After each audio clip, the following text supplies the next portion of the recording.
how do we meet this growing demand for energy? AI and data centers that we're seeing come to this country, that's one of the things that's driving a lot of this new energy consumption. That's a big concern that we're talking about every day when we're in the Capitol in Washington, D.C.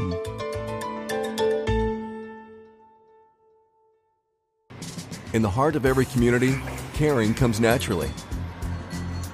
At Farm Bureau Health Plans, we are your neighbors, your friends, and partners in health.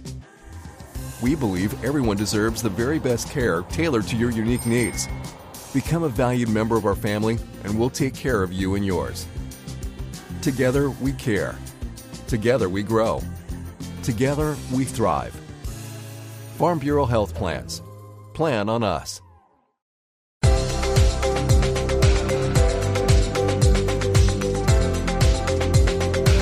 Joining us now on Root of the Matter is Mike Partin. And Mike, thanks for joining us. Oh, absolutely. You're a Tennessean in Grundy County. That's right. Right? That's and right. You actually, I think you do a little farming. Oh yeah, I've got in the cow business, cow-calf business. Matter of fact, be sorting some calves here this afternoon. And Mike is also the CEO of the Sequachee Valley Electric Cooperative, right? Right. Located in South Pittsburgh, Tennessee. Yes, sir. And then you're also right now currently serving as the president of the National Rural Electric Cooperative Association. Yeah, thank you for that. I'm fortunate to have been elected this past March at our National Association to serve as the National President of Rural Electric Co-op Association. And obviously, you've been connected with power, right? With the in terms of how the folks in Grundy County, the Sequachee Valley, get their electricity. Yeah. Right. That's what That's what the Sequachee Valley Electric Cooperative is all about. Yeah, that's right. So I've been at the electric co-op there at Sequachee Valley Electric for 28 years, and gosh, that went by pretty quick. I guess this gray hair I've got kind of shows that, but served in a number of capacities, and then about a dozen years or so ago was named the CEO at Sequachee Valley Electric. We serve several counties there in southeast Tennessee. And we're talking Grundy? Yeah, Grundy, Marion, Sequachee, Bledsoe, parts of Hamilton, parts of Coffee, about half of Van Buren, Fall Creek Falls side of Van Buren County, up into Cumberland County. So yeah, we are in a lot of different counties, but headquartered there in South Pittsburgh, home of Lodge Cast Iron, by the way. No doubt. Yeah, and a good friend of ours, James Haskew, is our vice president of our Tennessee Farm Bureau. But and obviously the Sequachee Valley Electric Co-op is part of the Tennessee Electric Cooperative Association. That's right. Correct. Some folks may not maybe get how all that kind of works together, but it does. Yeah. Right? So give you a little rundown on how that works. The electric co-ops in Tennessee are part of the Tennessee Electric Co-op Association. They're the association that works for us in Nashville, on the Hill, working on government affairs, those type of things. A lot of folks would be familiar with the Tennessee Magazine. That is a magazine that we produce that goes to our electric co-op members around the state of Tennessee. And then above that is the National Association. We're headquartered in Washington, D.C., representing about 900 electric co-ops around the country. Big issues that, our focus is, I guess, is government relations, marketing, member services. We also do the pension fund. Matter of fact, our pension fund is one of the top 100 in the country. So, pretty big organization. 900 co-ops around the country. And the big focus is to make sure we're all blessed with power, right? And there's a growing demand for power, especially here in Tennessee, and I'm sure throughout the 900 cooperatives. You're exactly right. We're in a really big growth period in this country when it comes to energy consumption. You look around us here in Tennessee, and you just look at the growth that we've experienced, and it's hard to keep up. And so that's a concern all around the country. How do we meet this growing demand for energy? AI and data centers that we're seeing come to this country, pop up around the country.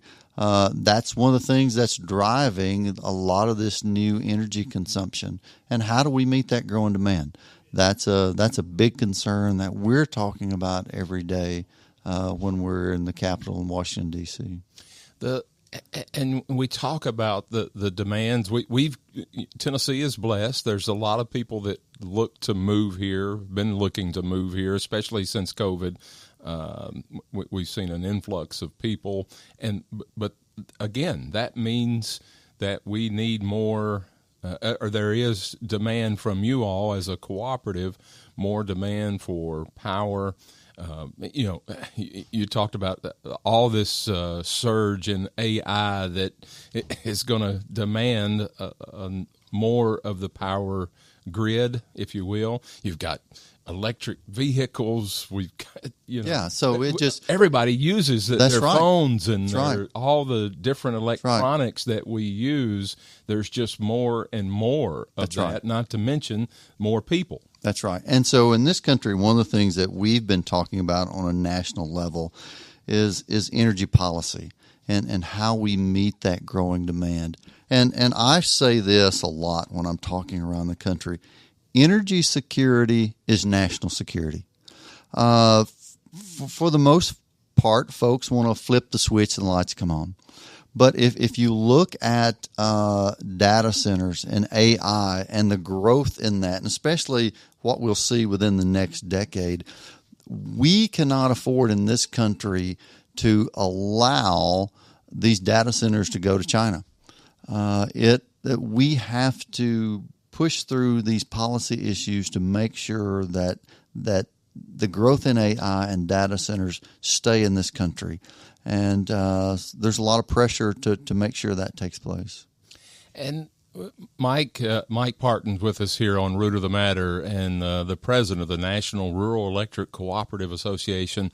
And we all depend on TVA for our power here in our state, right? That's right. Everybody here in Tennessee is dependent upon the Tennessee Valley Authority. You all work with them to provide that power to where we can turn the lights on when we walk in somewhere, or this time of year in the summer, there's as hot as it's been. There's a big demand to keep us cool, and then of course in the winter there's a big demand when when those temperatures get way down there, which they do right here.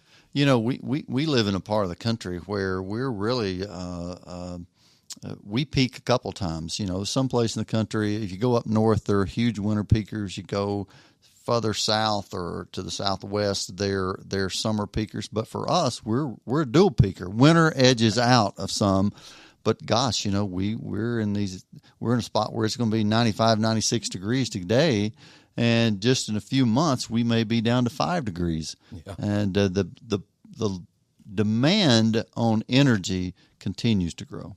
And that's what you all, as especially the National Rural Electric Cooperative Association, is looking at that demand and the kind of draw on the existing power. And you're looking for other ways that we've got to be considering for the future growth and all of this, all the AI, this stuff that's going to come with that.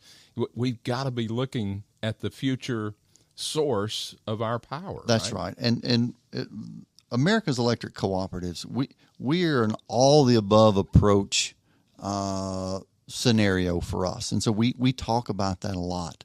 But as you look at this growth in energy demand, energy consumption in this country, and then what's coming in the next decade, we're pushing for some common sense solutions in this country to meet that energy demand. I'm a huge proponent of nuclear. I've made no secret about that. We've talked about small modular nuclear reactors, new nuclear. We've talked about natural gas. We've talked about coal. and then some renewables. But one of the things that we're going to have to do in this country is we're going to have to get to a point of permit reform to be able to allow us to meet these growing demands. We don't want to go through that scenario we did a few years ago with those rolling blackouts on Christmas Eve. That wasn't pleasant for anybody.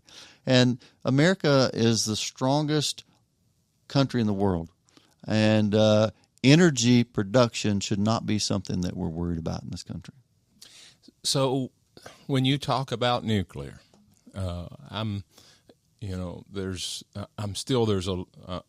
still a lot of hesitation from some of the population that are concerned about the safety of that.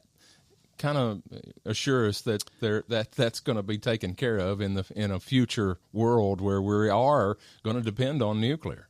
Yeah, nuclear is a long-term asset. If we look at a natural gas plant or we look at a coal plant, but if you look at nuclear, you're talking about a 100-year asset. Spent nuclear waste. There's a lot of study looking at now in this country about taking those spent nuclear rods and extracting more energy from them. So there's a lot of technology on the horizon. One of the things that I've talked about in my presidency is innovation and how we as co-ops are drivers of innovation in the communities that we serve. And in these spaces, we must continue to push that envelope of innovation. How do we manage nuclear waste? What do we do with it? I mean, those are concerns, legitimate concerns. And we as an industry owe it to our consumers to have good answers for those. But getting back to the production of that, we saw a plant come on in Georgia with Plant Vogel. We have seen the production that TVA has probably, 8,000 megawatts of nuclear production, safe, reliable, and affordable energy for long term. So that's where we're pushing the envelope for new nuclear. So when we look at the future, it's going to include, I'm sure we're going to continue to see all of the sources we've been that's correct. enjoying now, yeah. Which natural gas. I'm sure there's some wind and solar. We're going to see all of those. As you said earlier, you all are for all of those. That's correct. Sources. Where it makes sense and where. So the premise, one of the premise, I guess the baseline for us as electric cooperatives is that we want it safe, affordable, and reliable. And affordable is in that because we just can't go out and sell the farm just for one particular source of energy. It has to be affordable for the members. One of the things that we always talk about when we're around our board table is how is it going to affect the little old lady at the end of the line? Yeah. That, for electric co-ops, we're not beholden to shareholders and stockholders. We're beholden to the members. Right. And that little old lady at the end of the line, the decision that we make, how will it affect her? Can she be able to afford her electric bill at the end of the month? And as everything else, the cost of electricity, and as we've seen everything, especially since COVID, the inflation markets or the inflation and how it's affected everything that we're consumed with. Everything has gone up, and so money is... It's gone up, and the lead time to get those things, if we look at a gas turbine, it's 5-year lead time if we ordered today. Even for us in bucket trucks. Right. If I order a new bucket truck, it's about 3 years before I'm going to take possession of that. And the cost of all these things is transformers. Right. Used to be power transformers at a substation. It's a 52-week lead time, and now it's about a 4 or 5 year lead time. Part of that is supply chain, but a big part of that is just the growing demand in the energy sector. They just can't keep up with the demand. And again, you go back to energy security is our national security. Right. Kind of like in the farming world, those rural areas of our country, we know that food security is national security. So we're kind of in the same kind of boat here, the electric cooperatives and our farm cooperatives. And I know that's important to you all. It is. As a national organization, even here in the state, the Tennessee Electric Cooperative Association, it's important to continue developing the partnerships with rural America. Well, if you look at... And especially our farmers. That's right. And if you look at who we serve, or if you look at where we came from, so the Farm Bureau, the electric co-ops, the farmers co-ops in this country, we serve where nobody else would serve. That's right. So somewhere back in our history, the old saying, we stand on the shoulders of giants, you think about these folks that came together and said, you know what? We want the same thing they got in the city. And it's going to take us coming together and forming strategic alliances and partnerships. We didn't get bogged down in politics.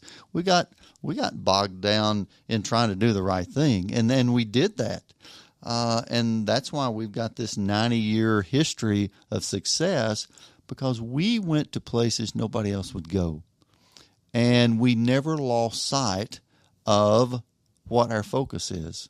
And that's serving the members out there in rural America. And strategic alliances like with us, with America's Electric Cooperatives, with the Farm Bureaus, with farmers co-ops, with telephone co-ops, we've never lost sight of our roots and where we started.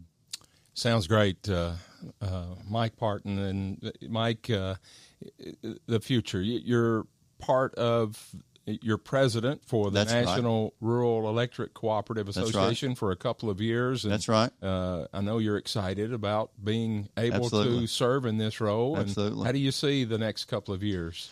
Well, we've got our sleeves rolled up. We're working closely with the Trump administration to get to a point of energy dominance in this country, because we really believe that energy security is national security, and we've got some big hurdles to overcome. But we serve 42 million consumers, and when we talk about issues that are hard, we look back behind us and there's 42 million consumers that are depending upon us to do the right thing, to make a difference and keep the lights on. And that's what energizes us as we look to these big issues in the future. Mike Partin, our guest on Root of the Matter. Mike, thank you for your service and for what you do, and you're taking care of the cattle back there in Grundy County. And Pelham community. The Pelham community. County. My daddy right now is probably fussing why I'm not there doing something. All right. Thanks for joining us, Absolutely. And we look forward to you all helping us keep the lights on. Thanks for the partnership.